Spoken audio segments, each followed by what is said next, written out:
کچھ بچے کسی خاص مضمون میں پیچھے کیوں رہ جاتے ہیں یا کسی خاص سبجیکٹ سے نفرت کیوں کرتے رہتے ہیں؟ وہ بعض کا دوسرے سبجیکٹس میں تو بہت اچھے ہوتے ہیں لیکن اس مخصوص سبجیکٹ میں وہ پیچھے رہ جاتے ہیں۔ اس کی جہاں اور بہت سی وجوہات ہیں، ایک وجہ یہ ہے کہ اس سبجیکٹ کے کسی ٹیچر نے اچھا نہیں پڑھایا ہوتا۔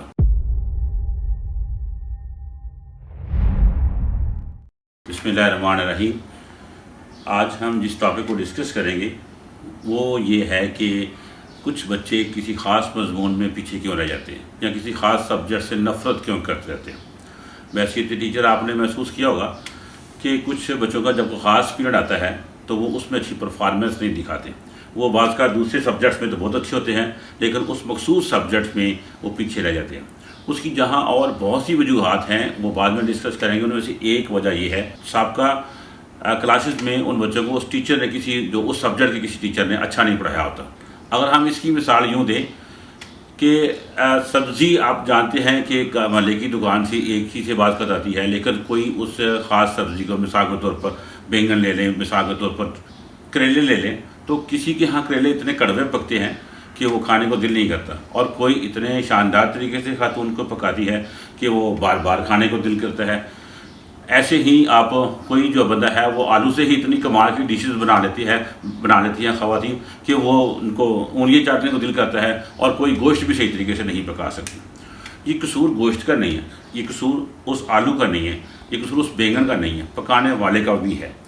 جب پکانے والی کا بھی ہے۔ تو آپ غور کریں کہ جیسے کہ ہمارے کچن کے اندر مختلف قسم کے مسالے ہوتے ہیں، نمک ہے، مرچ ہے، اور ادرک ہے، لہسن ہے، اس طرح سے مختلف قسم کی چیزیں ہوتی ہیں، اور ان کا صحیح کمبینیشن کے ساتھ اگر جب ملا کے کوئی ڈش تیار کی جاتی ہے تو ٹیسٹ بنتا ہے، ذائقہ بنتا ہے، اس کو گھر والے شوق سے کھاتے ہیں، اور اس کو قابل ہضم بنایا جاتا ہے مختلف مسالے ڈال کر۔ جیسے کچا گوشت کھائیں گے یقیناً وومٹنگ فیل ہوگی۔ کچا تو کسی بچے کو، کسی شخص کو کچا تو گوشت تھوڑا سا زبردستی کھلانے کی کوشش کرے، وومٹنگ کرے گا اور ہمیشہ کے لیے اس کو گوشت سے نفرت ہو جائے گی۔ جبکہ گوشت سے اگر اسی گوشت میں مسالے ڈالے جائیں،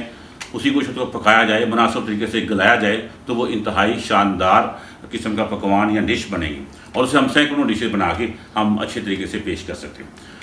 یہی حال ہمارے سبجیکٹس کا ہوتا ہے۔ کچھ ٹیچر بالکل جیسے کچا گوشت کھلائیں گے تو وہ بندہ وومٹنگ کرے گا، نفرت کرے گا، ایسے ہی اس کو کچا ہی ہم اس کو سبق پڑھا دیں،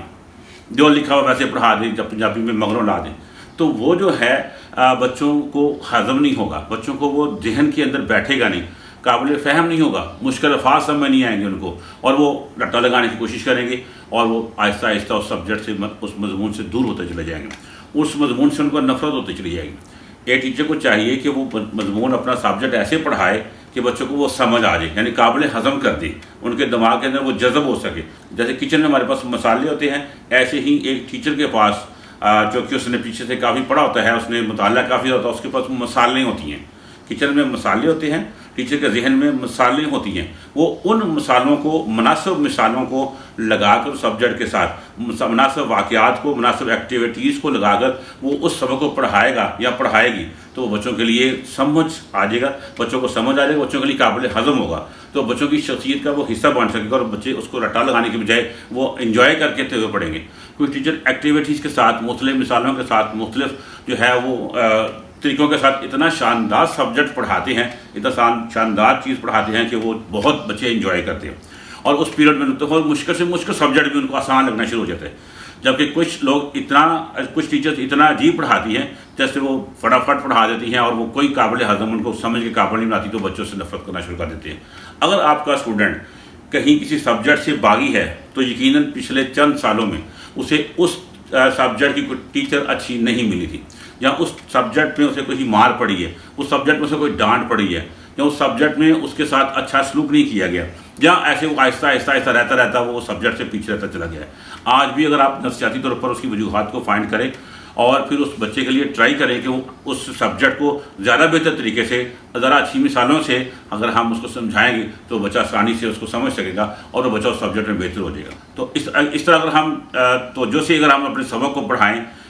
اس کو قابل فہم بنائیں، مشکل الفاظ کے معنی سمجھائیں، اور اس کو بچوں کے لیول پر آ کے پڑھائیں. بعض کا ٹیچر MA لیول کا MSc لیول کا ہوتا ہے اور وہ بڑا ہائی لیول کا پڑھا دیتا ہے, اور اس کو چاہیے کہ جو سامنے اس کی کلاس ہے اس کلاس کے لیول پر آ کے پڑھائے, بالکل آسان فہم. جیسے کہ آپ جانتے ہیں کہ کوئی بچہ اگر چھوٹا بچہ ہو, اس کو ہم نے چاول یا کوئی ایسی چیز کھلانی ہے تو کھچڑی کی شکل میں دے دیں, نرم غذا دینی ہے, نرم غذا کی شکل میں دے دیں. اس کو ہارڈ کھلائیں گے تو اس کا معدہ خراب ہو جائے گا. ایسے ہی ہم نے دیکھنا ہوگا کہ ہمارے اسٹوڈنٹس جو ہیں وہ کس لیول کے ہیں. اگر چھوٹے ہیں, جونیئر ہیں, یا ان کو اس سبجیکٹ کی زیادہ نو ہو نہیں ہے, تو ہم ان کو قابل ہضم اور آسان